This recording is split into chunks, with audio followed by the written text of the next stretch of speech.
Hello everybody and welcome to the fourth and probably final devlog. To be completely honest, I didn't even think that this devlog video would exist, but I ran into some issues after the last one. Two issues specifically. The bigger of the two is the camera. See, this whole time I had the camera behind the robot vacuum and that was fine, but if you ever backed into a wall, you would be able to see, through the wall and into the void. Now obviously I had always planned to fix this, but it proved to be much harder than I thought it would be. Of course, the idea is, when you start to back into something, you want the camera to go forward, and then as you go away from that thing, you want it to return to its original position. I spent a little bit more than 2 days trying to figure that out. I got really close too. I ended up in a spot where one of two things would happen. I'm gonna say better of the two, I guess, is when you backed into something, the camera would zoom in, but then as you drove away from it, the camera would stay where it zoomed into.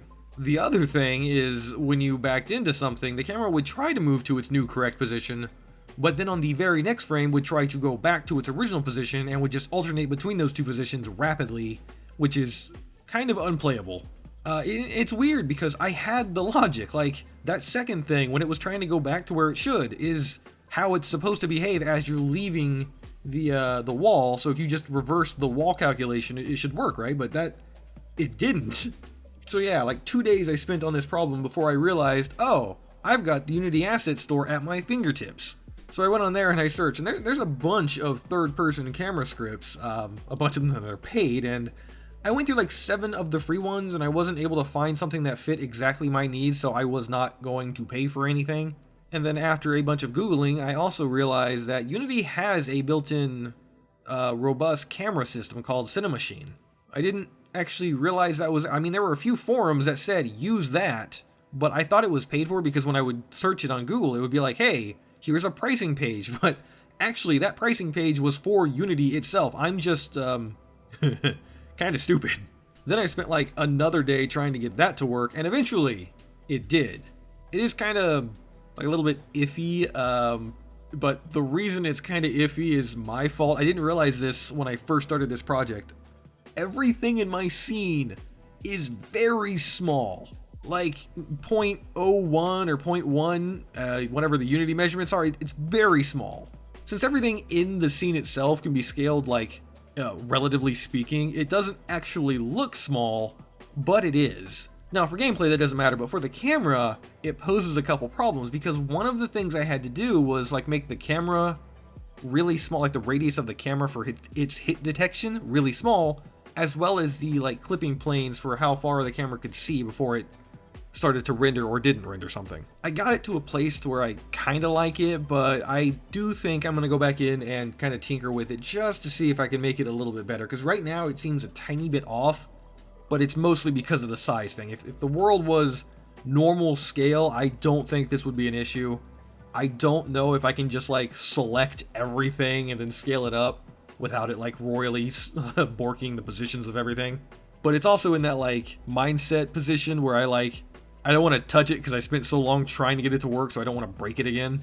But that'll be a post everything else issue at this point. The other main issue I ran into was I was trying to fade the levels in and out. Like if you selected a level from the main menu, it would fade out, and then as the next level loaded, it would fade in. And I got this to work like perfectly, or so I kind of thought. So when I was testing, I was just testing on level 1. So when I hit play, it would fade in correctly, and then when I won, it would fade out correctly. But I noticed that when I went from main menu to level 1, so main menu faded out just fine, but level 1 would fade in kind of funny. And by that I mean it wouldn't fade at all. And the reason that's a problem, aside from just the jarring sudden visuals, is because I also had a timer, a coroutine started for the player to be able to move. So if there was no fade, it was timed with a fade. If there was no fade, you would just see the screen and then not be able to do anything for a full second. And I spent like a day trying to debug this because there was no logic in my code that was different anywhere. So there was no reason why going from main menu should have a different result than just restarting the level. Until I realized at some point, maybe that's actually correct. It occurred to me that perhaps the level was complex enough to take too long to load. So when it faded, or whenever the level tried to load, it would run the start script to it would run awake and then start trying to do everything, but it wouldn't be able to do it fast enough. And I don't have any solid evidence that that was the reason why, but whenever I tried to debug the alpha for the layer group, it would start at like 1, and the next frame be 0.66 repeating, and then the next frame 0.33 repeating, and then every frame after that it would, go down incrementally until it hit 0. So that was my reasoning for why I think it wasn't loading properly, and the solution was to asynchronously load the level. The problem with that is, at the end of the game, you would have access to any of the levels, so you could pick, you'd start the main menu, you could pick the final level.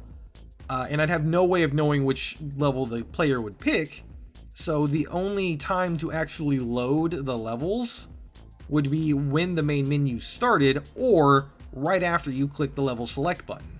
And I don't fully know how Unity handles asynchronous loading, but my worry, because I didn't actually test this, but my worry was that if I tried to load all of the levels right at the beginning, the game would just like stop for, 5 seconds or something right when you tried to play it, which may or may not have been like game breaking, because I'm gonna be honest, I just stopped playing a game in my free time, and it had that, like before the main menu, there was a probably like a 10-second pause before I actually saw the main menu. So maybe that's just a thing and I should just be like, it's fine, but I don't know, I didn't really want it. And the reason why I was okay with not testing that is because I found a weird kind of workaround that you might not even notice without me saying it now. So, like I said originally, you're supposed to fade in and not be able to move until the fade in finishes. But I kind of changed some things around in the code to where while it's fading in, you can move, and it doesn't look like bad. Like, you're able to just, go forward from the moment that the level is fading in. And I mean, it's obviously not originally what I wanted, but it just doesn't look terrible. It just looks like the level's fading in and you're moving, if you're just preemptively holding the W key, you're gonna start moving. But it's better than not being able to move and just look at your character for a second.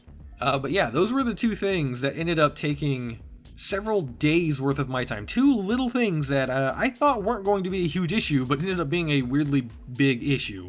But other than that, good news. The coding for this game is like 95% finished. 4% of it is like a template, I don't remember if I mentioned this in the last video, but I added the sound effect for the vacuum, which has, it has its own issue, but I can fix that later. But it exists, and you can change the volume, and the game remembers the volume. I still need to add the dialogue and the background music, but the coding for how to do that already exists because I've done it with the sound effect. So that's, there's 4% of things-ish that already have some kind of base. I should be able to just change some variables around and it'll be fine.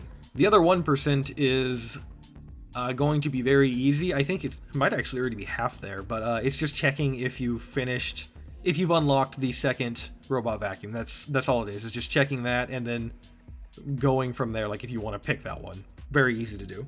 But like you can see, I was just kind of flying around adding things. The fence, I added ground. The reason I did that, though, is like I said way earlier, you can clip through the wall. Until I fixed it, you could clip through the wall, and I was like, well, let's just put some ground there to try and make it look like the house isn't floating in space. So I added a terrain. I added some, some little stone. I don't think, unless... I'll admit, as of right now, I have not tested every single location, but I don't think there's anywhere that you can clip out of bounds or that the camera can clip out through the walls. So you'll never actually really be able to see either the terrain minus the mountainy area that I surrounded the house with. You'll never see the grass and you'll never see the stone. But hey, it's that extra detail, Then I also went through and added lights to all of my light sources. I changed the position of the, directional light to mimic the sun. The levels, I think, are going to take place over different times of day, so I changed the direction, which really doesn't do a lot. It just makes it to where the sun shines through the window, and if the trees are in the way of the sun, you'll get shadows from the trees too.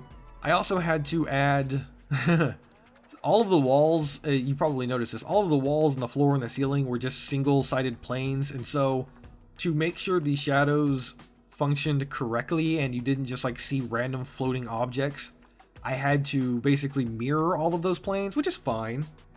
There might have been a setting to make the planes like double-sided, and I could have just erased like half of my objects. That wouldn't surprise me, and that I just like didn't see it. But yeah, other than that, everything's coming along nicely. I still need to get background music. That'll be the final like big thing that I need to get. Fix the sound effects, and then add in the dialogue. I actually am going to record it shortly after this, probably. Shouldn't be too hard, but add those things in. And then the UI, and that's pretty much it. The game will be completed at that point. Oh, and since I want to put this on Steam, I want to add Steam achievements. Technically, there is a way to do that, a way to implement them and test before your game is on Steam, but it's fine with me that I'm not going to use that. I'm just going to make my own, and then after the game is on Steam, before it's, available, I'll add my own. So I guess on that note, there might be one more devlog specifically talking about Steam achievements if they're a huge problem, but I don't think they're going to be.